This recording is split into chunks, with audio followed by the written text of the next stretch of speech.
નમસ્કાર, જય હિન્દ દોસ્તો. MGVCL અંતર્ગત જુનિયર એન્જિનિયર અને એમાં પણ સિવિલ એન્જિનિયરિંગ કરેલા ડિપ્લોમા નહીં, BE civil engineer, BE BTech civil engineering કરેલા લોકો માટે, વિદ્યાર્થીઓ માટે એક આવી છે પરમનન્ટ ભરતી. જાણીએ કઈ રીતે છે, આખી નોટિફિકેશન સમજીએ, કોણ ફોર્મ ભરી શકે છે અને કેવી રીતે ફોર્મ ભરી શકાય, એની સમગ્ર માહિતી છે એ આપણે લઈએ. તો જે ગઈકાલે આ રીતે MGVCL દ્વારા એક આવી નોટિફિકેશન છે જાહેર કરવામાં આવી. આની અંદર જે વિદ્યુત સહાયક જુનિયર એન્જિનિયર પણ ઇલેક્ટ્રિકલ નહીં, સ્પેશિયલી ફોર સિવિલ, એટલે કે જેની અંદર GSSCL બધી જે ડિસ્કોમ કંપની છે, MGVCL આ નોટિફિકેશન જાહેર કરી છે. પણ આની સાથે સાથે બીજી અલગ અલગ જે કંપનીઓ UGVCL, PGVCL, DGVCL, એ જે પણ ડિસ્કોમ કંપની છે, ગેટકો અને GSECL, આ બધા માટે જે છે આ લાગુ પડશે. એટલે કે આમાં જે સિવિલ એન્જિનિયરિંગની જે જગ્યા છે, જે જગ્યાઓ એ આ બધી માટે પણ લાગુ પડશે. તો હવે પહેલો જ મુદ્દો કે કોણ અપ્લાય કરી શકે છે. MGVCL અંતર્ગત સિવિલ એન્જિનિયરિંગ સ્પેશિયલી આ જોબ છે. આના માટે તમારે ફરજિયાત ડિગ્રી એન્જિનિયરિંગ કરેલું હોવું જોઈએ રેગ્યુલર મોડમાં, BE બીટેક સિવિલ. અને BE બીટેક સિવિલની અંદર છેલ્લા જે 2 સેમેસ્ટર હોય લાસ્ટ યરના, એમાં તમને એટીકેટી જે છે એ ન આવી હોવી જોઈએ. અને એની સાથે સાથે બરાબર, એની સાથે સાથે તમારું જે એવરેજ મિનિમમ જે છે એ માર્ક્સ એ 55% જેવું થવું જોઈએ. એટલે ત્યારે લાસ્ટ 2 સેમેસ્ટરના જે માર્ક છે એ એવરેજ 55% જેવા થવા જોઈએ. એટલે તમે આના માટે ઇલિજિબલ ગણાવ. BE બીટેક સિવિલ એના માટે તમે ઇલિજિબલ ગણાવ. તો આ પ્રકારનું જે છે એ ક્વોલિફિકેશન છે. હવે સૌથી મહત્વની વાત એ છે કે અહીંયા આમ જોવા જાવ તો 2 વર્ષ એક પ્રોબેશન પીરિયડ જેવો છે, કામ કરે છે. પહેલા વર્ષનો તમારો ફિક્સ રેમ્યુનરેશન છે, દર મહિને તમને 48,100 રૂપિયાનો પગાર થશે. બીજા વર્ષે તમને 50,700 આપશે. અને જો તમારું 2 વર્ષનું અહીંયા એ આ સર્વિસ તમારી સક્સેસફુલ ગણાય, જો 2 વર્ષ સંતોષકારક કામ છે એ થયેલું હશે, તો તમને એ રેગ્યુલર એટલે કે કાયમી પણ કરી દેવામાં આવશે. બરાબર છે?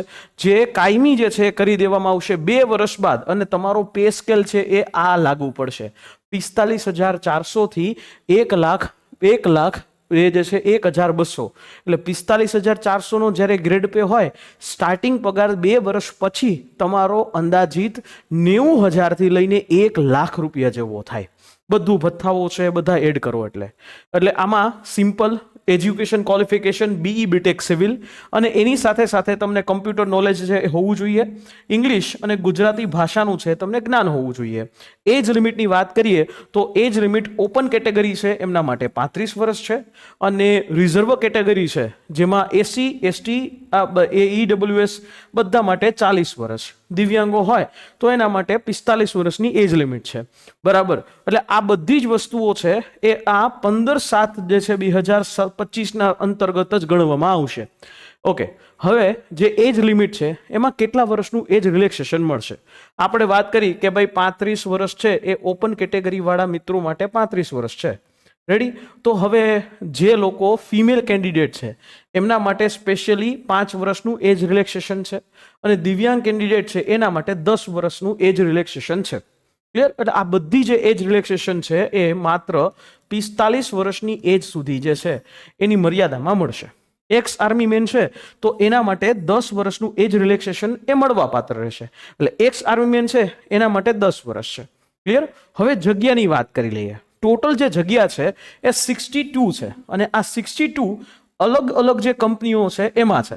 MGVCLમાં 4 જગ્યા છે, DGVCLમાં 2 જગ્યા છે, UGVCLમાં 3 જગ્યા છે, PGVCLમાં 7 જગ્યા છે, ગેટકોની અંદર 31 જગ્યા છે, અને GSECL Gujarat state electricity corporation limited એમાં 15 જગ્યાઓ. આ થઈને ટોટલ 62 જગ્યાઓ આવે છે.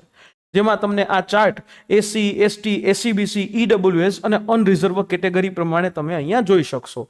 દિવ્યાંગો માટે પણ જે ટોટલ 5 જગ્યા છે, અને એમાં ગેટકોની અંદર 4 જગ્યા છે, અને 1 જગ્યા છે MGVCLમાં દિવ્યાંગો માટે. અને એની રિઝર્વ સીટ છે એનો ચાર્ટ એ આ પ્રકારનો છે. ઓકે, હવે વાત આવી કે ફોર્મની અંદર ફી કેટલી ભરવાની. કારણ કે ફોર્મમાં જે છે ફી વગર આ ભરી ન શકાય.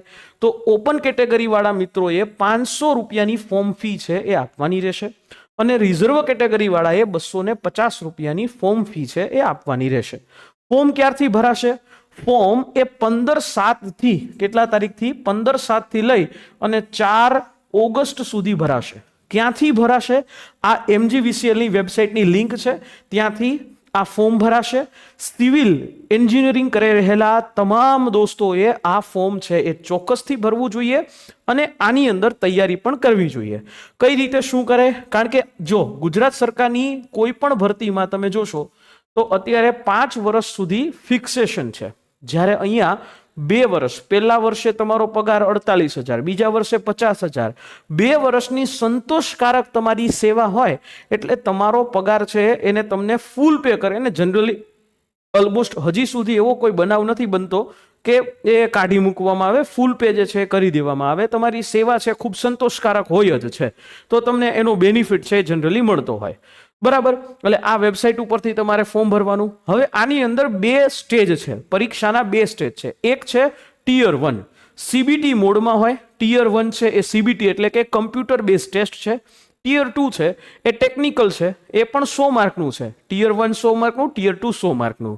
ટિયર 1 અને ટિયર 2 બંને CBT મોડ ઉપરથી છે. ટિયર 1 અને ટિયર 2 જે છે એની અંદર વાત કરીએ તો ટિયર 1 ની અંદર જે CBT એટલે કે 100 માર્કની આ પરીક્ષા છે અને કમ્પ્યુટર બેઝ ટેસ્ટ છે. 100 માર્કની પરીક્ષાની અંદર અનરિઝર્વ કેટેગરીના ઉમેદવારો, ઓપન કેટેગરીના જે ઉમેદવારો છે 50 માર્ક લઈ આવશે એટલે એ ટિયર 2 ની પરીક્ષા માટે એલિજિબલ થશે. અને અનામત કેટેગરીના ઉમેદવારો ખાલી 45 માર્ક લઈ આવશે એટલે એ લોકો પણ આના માટે એલિજિબલ ગણાશે. બરાબર, ટિયર 2 માટે એલિજિબલ ગણાશે. ક્લિયર? અને ટિયર 2 જે છે એના ઉપરથી તમારું રિઝલ્ટ જે છે એ બનશે. ઓકે, તો આવી રીતે તમારું આખું એ પરીક્ષા પદ્ધતિ છે. એક વખત આ ટિયર 1 જે પરીક્ષા છે એની અંદર આ ટિયર 1 ની જે પરીક્ષા છે એ ઇંગ્લિશ લેંગ્વેજ અને ગુજરાતી લેંગ્વેજ બે લેંગ્વેજની અંદર હશે. કમ્પ્યુટર બેઝ ટેસ્ટ છે. ટિયર 1 નો જે સિલેબસ છે એ કંઈક આવો છે. રિઝનિંગ છે તો રિઝનિંગના ટોટલ 15 માર્કનું રિઝનિંગ પૂછાય. ક્વોન્ટિટિવ એપ્ટિટ્યુડ છે તો 15 માર્કનું ક્વોન્ટિટિવ એપ્ટિટ્યુડ પૂછાય. ઇંગ્લિશ છે તો એ ઇંગ્લિશનો લેવલ છે ને એ SSE લેવલ હોય છે અને 20 માર્કનું તમને આ ઇંગ્લિશ પૂછાય. કેટલા? 20 માર્કનું. બરાબર, એવી રીતે તમારું આ જે એના જે આખા ટોપિક છે. ગુજરાતી છે તો ગુજરાતી તમને 20 માર્કનું તમને ગુજરાતી પૂછાય તો આ ગુજરાતીના અલગ અલગ ટોપિક છે.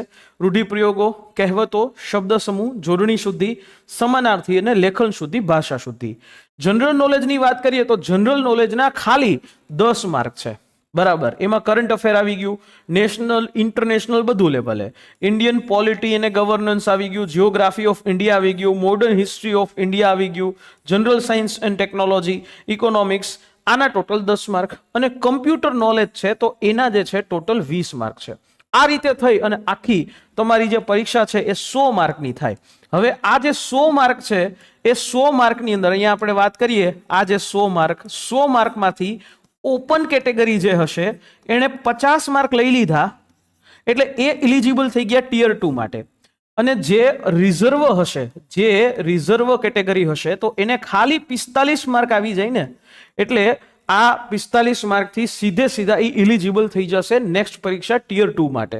બરાબર, ટિયર 2 જે છે એ તમારું ટેકનિકલ હશે, સિવિલ એન્જિનિયરિંગનું, અને એના જે છે એના પણ ક્વેશ્ચન પેપર જે છે એ તમારે ઇંગ્લિશ અને ગુજરાતી લેંગ્વેજમાં હશે. એના ટોટલ માર્ક કેટલા? તો કે એના માર્ક છે એ 100 માર્ક થશે. 100 માર્કની આ પરીક્ષા અને આ પ્રકારના તમારા આખા ટોપિક છે. અને બીજી વાત કે અહીંયા RTI એક્ટ પણ છે.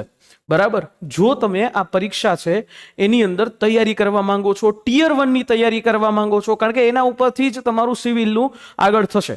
અને ટિયર 2 માટે પણ અમે લોકો રેડી છે તો ચોક્કસથી અમારી જે હેલ્પલાઇન નંબર છે એના ઉપર તમે કોલ કરી શકો છો. હેલ્પલાઇન નંબર જે છે એ તમને આપી દઉં અને બેચ તમે લઈ શકો છો. આખો રેકોર્ડેડ કોર્સ છે વ્યવસ્થિત રીતે.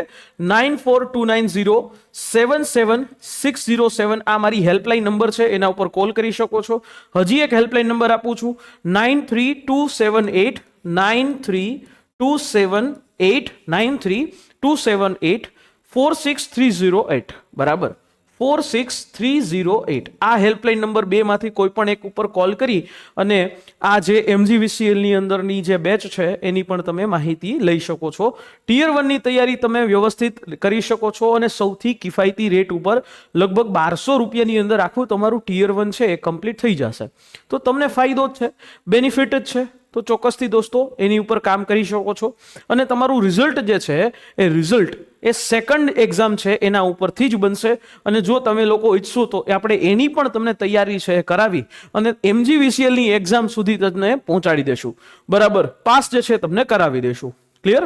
તો દોસ્તો આ રીતે જો માહિતી સારી લાગી હોય તો તમારા સિવિલ એન્જિનિયરિંગ કરેલા મિત્રો સુધી આ માહિતી પહોંચાડજો. બીજી વાત કે અમારી આ ટેલિગ્રામ ચેનલ છે એને જોઈન કરી લેજો, જેથી કરીને તમને આ જ પ્રકારની તમામ ભરતીના અપડેટ્સ અમે તમારા સુધી એ પહોંચાડી શકીએ. આશા રાખીએ આ માહિતી સમજાઈ હશે. ફરી પાછા મળીશું નેક્સ્ટ આવા જ કોઈ વિડીયો સેશનની સાથે. ત્યાં સુધી મને રજા આપશો. જય હિન્દ એન્ડ જય ભારત.